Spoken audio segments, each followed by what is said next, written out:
Welcome back to Questing Beast. I'm Ben. Today we're going to be taking a look at these review copies that I was sent of Mothership, which is a sci-fi horror RPG, along with its accompanying module, Dead Planet. Now, both of these are available in print or PDF. I'll put links down in the description below as usual. These are sci-fi horror games, so really the genre that this is going for is alien or aliens. Possibly also things like Black Hole, really any movie where the characters are stranded in some horrible sci-fi situation and they have to survive and try and escape. This doubles down on that and gives you mechanics and gives you flavor to do that really, really well. Although this isn't compatible with D&D materials, I am totally comfortable calling it an OSR game in that it has a strong focus on the principles of play that you frequently see in OSR games. So an emphasis on player, the ability for players to really affect the situation, for players to be proactive. It has a high amount of lethality, so players have to be careful and intelligent in how they choose to do things. It really evokes the feel that is going for really well. And one of the main ways that it does that is through its design, which I really want to get into because it really makes it stand out from other stuff. Let's look at the first one first here. Set that over there. So this is the print copy. It's really, really high quality. All of the paper is very opaque. The printing is very good. The only possible downside is that it is almost too high quality in that the cover is this sort of thick cardstock, which makes it very sturdy, but also makes it a little bit hard to flip through just because the cover is so thick. It's not really a big complaint, but I thought I should just point that out. On the back cover, it has a cheat sheet on the back cover. That's amazing. Why doesn't everyone do this? This whole book and the module together really take a lot of the principles from books like Vorenheim or my own game Maze Rats or BX Essentials, which I reviewed recently, in terms of condensing the information to make it easily referenced and also designing each page so that each page is modular and has just the rules that you need on it. It's so good in terms of how well it's designed. So this was written by Sean McCoy, and it is available for pay what you want in PDF form. Inside the front cover, we have the weapons chart. You're probably going to need to look this stuff up a lot, so it's right there. Reminds me a little bit of Lamentations of the Flame Princess stuff. We have rules on character creation, but here's another cool thing. You don't actually really need to read this because look at the character sheet at the back. The character sheet is a flow chart. Right? That's amazing. It has steps, right? Step 1, roll 6d10 for each of your stats. You just roll those up, right? You just go to where, and then it goes to number 2. You just follow the little arrow around. Pick a class and note their starting saves. It tells you what they are. Then, so you can be a teamster, an android, a scientist, or a marine. You just follow this through one step at a time, and you know what to write everywhere. You know where the numbers go. Health is going to be ×2 strength because there's a little ×2 icon right there. So you can give players just this sheet, and assuming that they have played, any role-playing game before, they should be able to fill this whole thing out on their own with asking almost no questions. A brand new player might need a little bit more of a walkthrough, but this is so cool. I love this so much. So we have character creation. It's a D100 system, so you're rolling D100 underneath your stats. That's how most things work. And all of the rolls use D10s, even things that aren't, D100. You have advantage and disadvantage, critical hits and failures. Everything is, pretty much what you would expect for a D100 system. I love the skill system, which we saw on the character sheet. You either have a skill or don't, so you just check it or you don't check it. But there is a skill tree. So for example, to get cybernetics, you need to have either jury rigging or engineering, right? So there's actually skill trees that you can follow through as your character levels up. And getting increasingly powerful at or increasingly better skills gives you a bigger bonus to rolling under. You got your saves. Your saves are sanity, fear, body, and armor, which are relevant for a horror-themed game. We have how combat works. And if you want to know how combat works, look at the reference sheet on the back. The reference sheet includes a flow chart down here for what you do one step at a time in combat. So great. Another great thing about the layout here is that, so this is page 8. All of the rules on here are actually labeled like 8.1, 8.2, 8.3. So the first number corresponds to the page that it's on, the second number to, the section on that page. So later on in the game, it can refer to, C rule 8.2, and you're going to be able to find that right away. Also, each page is dedicated to a single topic. This is all about saves. This is all about survival. So you never have to flip around. You can just find the right page and all the information will be there.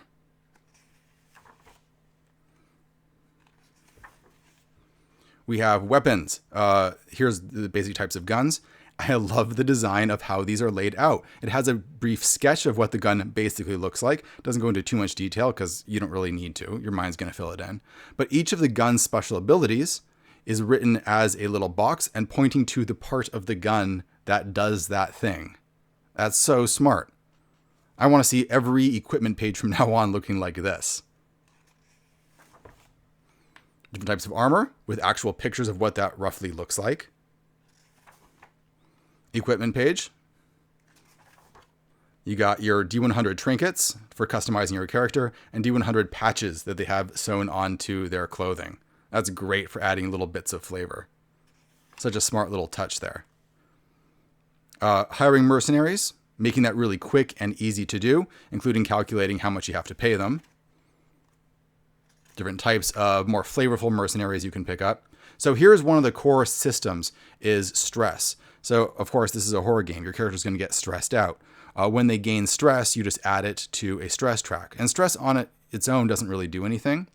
But the more stress that you have, the more likely it is that you're going to panic later on. Because when you're in a really dangerous situation, you can roll a panic check. And if you roll underneath how much stress you have, your character flips out. And then you roll over here to see how they flip out. And you add your current stress number to this table. So the more stressed you are, not only are you more likely to panic, but the panic is more likely to be worse. And each class has actual rules regarding how that class freaks out. For example, if a soldier freaks out, then everyone around him makes a fear save because the guy with the gun is freaking out.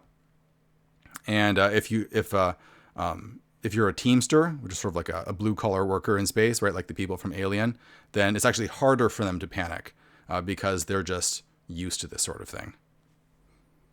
We have basic rules for space travel and hyperspace, including the setting assumptions for how that works, and how to design spaceships. It's amazing how much information has been packed into just a couple of pages. We have not only instructions on how to do it, but a walkthrough of what that actually looks like, including selecting different modules. And there's a worksheet here that allows you to put together how your ship actually looks. Right? Because the different things that you choose plug into the stats of your ship, and then you can actually draw it based on the instructions they give you. It's so dense, it's complete, it's flavorful, and you feel like you're designing a real ship and your choices actually matter. Great stuff. How to do ship-to-ship combat. How to do experience points. Experience points is mostly given by surviving a session. It's a survival game, so of course the objective is not die. Although of course you can get more XP based on your class, which is another great touch.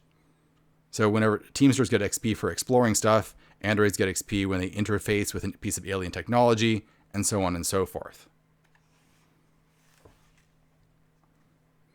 Here's a worksheet for designing your own ship. And again, your character sheet at the back. So that's Mothership. Great, tidy little package. It's dense, it's complete, it does everything that you want, it's easy to reference. It's about as good as it gets when it comes to this type of game. You want to run Call of Cthulhu or some sort of horror game in a sci-fi setting, this is, as far as I'm concerned, the best instance of rules for that sort of thing.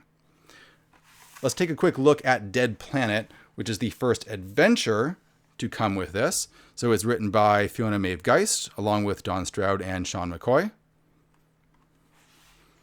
And this is another great example of how design can make something much easier to run. I talk about this all the time, of course, on this show. We've seen it in things like Hot Springs Island, for example. But the design of it not only evokes the right feeling, like I love the random table up here. Looks like an old computer font. It's a little bit hard to read, but I think the flavor totally makes up for it. But look at this. You're investigating a spaceship. The spaceship is all done isometric. You can see all of the things that are in the room. And then there's just notes with arrows pointing to it with more details. So as players walk around, you can just look at this and visually see what is happening. The basic premise of this adventure is that you are sucked out of hyperspace into a system called the Dead Planet, where it's like a dead zone for hyperspace. People are just pulled out of hyperspace there. There's ships that are just drifting around everywhere. It's this horrible, ruined place with a lot of survivors that you're going to have to deal with, and you're going to have to find a way to escape, if escape is even possible, by finding out what is preventing you from re-entering hyperspace. We have a derelict ship generator. So it has 3 different ways that you can generate ships. You can roll D100 and just read straight across. You can roll 9 D100 and read the results. You can put things together by rolling on each table, or you can just use it as inspiration and just pick stuff. So you might have things like a shuttle that is uninhabitable. And let's see, it has no survivors. It has stable engine thrusters and a jump drive. It has 1D10 cryopods. It has some contraband on it. And then why was it ruined? It was ruined by nerve gas. What's weird about it? It has a nauseating stench, or maybe it has a lot of body horror going on. What type of cargo was it carrying? Cosmetics. Roll on this, and then you can investigate an entire ship's graveyard out in space. Each ship is going to be different. It's going to have hooks to it, and you can just pull it, on the fly right out of the book. Mapping derelict ships. Look at this. I'm almost at a loss for words how cool this stuff is. It's all made out of dice. You can just roll some dice, you stick them all together, and then this thing tells you what each die means. And dice that add up to 7 can have secret passages connecting them. So it's so fast to map stuff. And it's with materials that you already have at the table. We have jump drive malfunctions. The moon colony bloodbath, because you can land on the moon near the dead planet, and there's survivors there, and things are not good, as you would expect. What are these moon cannibals like? Find out. We have a timeline of events that's going to happen on the moon if you don't do anything. There's a plot sort of going on in the background that you can interfere with, along with rival factions, people with different motivations, so all sorts of things that you can mess with. We have a flowchart for the moon base. So it just has the different areas and they're just linked together with arrows. Super fast and easy to read. Different areas. We have your NPCs. Each of them comes with this really cool looking portrait. I love the style of art in here. It really gets to the heart of the feel that this whole game is going for. It has what do they want? What are they up to right now? So just these chunky little bits of information that give you just what you need to run the game. Gonna roll up some colonists and survivors. Easy to do. Stuff to search the vault. There's some nightmares going on. And one of the best parts of this book, D100 nightmares. I mean, a lot of it is a little bit sci-fi themed, but I think that you could probably steal a lot of this for almost any game, right? You just need some nightmares, pull something out of here. So the Leviathan blots out the sun. The air ruptures as it breathes in. Its multifaceted eyes gaze upon you uncomprehendingly. And stuff that's a lot more horrifying than that. You land on the planet, and here's like this island that you land on. It's like some plateaus. And you can see that a grid is like it's been projected on top of it. And the different colors of this grid represent the different zones. So you can just tell players where they are. They just walk from grid spot to grid spot. And then the random tables are going to change depending on where they are.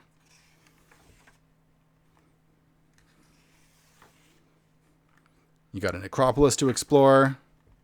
The Dead Gateway. I'm not going to give you too many details about it because I need to go through this, with a relative speed. But it's just so designed. It's designed so carefully to be easy to use.